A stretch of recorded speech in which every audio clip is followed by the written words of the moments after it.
नेपाल में लगातार हो रही भारी बारिश का असर अब बिहार के तिरहुल प्रमंडल में भी साफ दिखाई देने लगा है।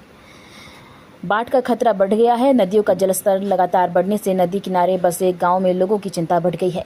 कई स्थानों पर चचरीपुर व पीपा पुल पर आवाजाही प्रभावित हुई है। निचले इलाकों में पानी का दबाव बढ़ने के बाद ग्रामीण अपने सामान के साथ सुरक्षित स्थानों की ओर पलायन कर रहे हैं। संभावित बाढ़ को देखते हुए जिला प्रशासन और आपदा प्रबंधन विभाग पूरी तरह सतर्क है। तिरहुत आयुक्त गिरवर दयाल सिंह ने प्रमंडल के सभी 6 जिलों के अधिकारियों को तटबंधों की निगरानी बढ़ाने, संवेदनशील स्थानों पर आवश्यक संसाधनों उपलब्ध कराने एवं राहत बचाव की तैयारियां पूरी करने का निर्देश दिया है। आयुक्त ने कहा कि बिहार में भले सामान्य से कम बारिश हुई हो, लेकिन नेपाल में लगातार वर्षा के कारण अचानक फ्लैश फ्लड की स्थिति बन सकती है, इसलिए प्रशासन हर गतिविधि पर नजर बनाए हुए है। फिलहाल प्रशासन का दावा है कि संभावित बाढ़ से निपटने के लिए सभी आवश्यक तैयारियां पूरी कर ली गई है और हालात पर लगातार निगरानी रखी जा रही है। शहरी क्षेत्र है और नेपाल में बारिश काफ़ी हो रहा है, खासकर उत्तर बिहार की नदियों पर। जी बिल्कुल, देखिए आप जो भी जानते हैं कि जो हमारा प्रमंडल है उसमें 3 ऐसे ज़िले हैं जो नेपाल की सीमा बनाते हैं और उसमें भी जो पश्चिमी चंपारण का क्षेत्र है, वाल्मीकि नगर का क्षेत्र है, उसके साथ साथ मोतिहारी का भी क्षेत्र है। ये सब बाढ़ प्रवण इलाके हैं।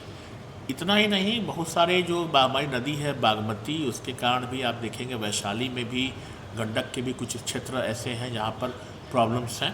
तो मैंने इस संदर्भ में जून में ही तटबंधों का निरीक्षण किया था और निरीक्षण के क्रम में मैंने निर्देश दिया था संबंधित जो अपने अभियंता हैं कि जो है तटबंधों की मरम्मत का काम ये लोग प्रारंभ कर दें और तैयारी पूरी कर दें। तो अभी चूँकि जानते हैं कि बिहार में वैसे तो वर्षा जो पात है वो सामान्य से अधिक नहीं है, बल्कि कम ही है, लेकिन चूँकि आप जानते हैं कि नेपाल से आने जो नदियाँ होती हैं उसका फ्लैश फ्लड की स्थिति होती है और वह बड़ी ही खतरनाक स्थिति हो जाती है, कभी कभी अचानक हो जाता है।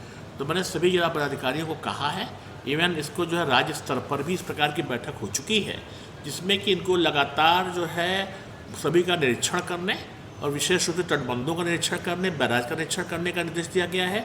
साथ ही साथ जो बालू के जो बैग्स हैं, जो भी आवश्यकता पड़ने पर जो सामग्री होती है, पॉलीथीन शीट की या जो भी खाद्य सामग्री होती है, उन सभी को तत्काल वैकल्पिक व्यवस्था के रूप में उनका रेट निर्धारण करने के लिए भी कहा गया है। और मुझे खुशी है कि हमारे सभी 6 जिलों में इस प्रकार का जो कार्य कर लिया गया है।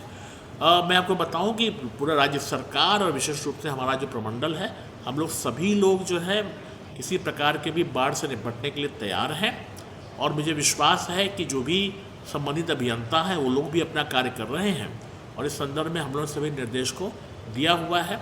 और आप जानते हैं कि अभी भी चूँकि कभी कभी नदियों का जो कोर्स है बहुत तेज़ी से परिवर्तित होता है, तो हमने ये भी कहा है कि स्पॉट पर भी जो कटाव रोधी जो सामग्रियाँ होती हैं, जो यूज की जाती हैं, बैग्स वगैरह, उसको रखा जाए।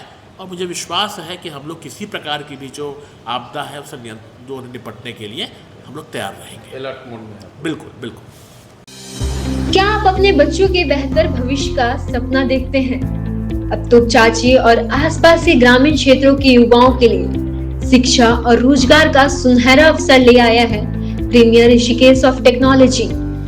यह संस्थान बहुत ही कम शुल्क पर गुणवत्तापूर्ण शिक्षा प्रदान कर रहा है, ताकि आर्थिक स्थिति किसी भी छात्र की पढ़ाई में बाधा न बने। बच्चे भी शिक्षित होंगे हमारा में। सिर्फ शिक्षा ही नहीं, बल्कि युवाओं को स्वरोजगार और कौशल विकास से जोड़कर आत्मनिर्भर बनाने का अवसर भी दिया जा रहा है। आधुनिक शिक्षा, अनुभवी शिक्षक और बेहतर भविष्य की दिशा में मजबूत कदम, यही है प्रीमियर ऋषिकेश ऑफ टेक्नोलॉजी की पहचान। आज ही जुड़िए और अपने सपनों को नई उड़ान दीजिए।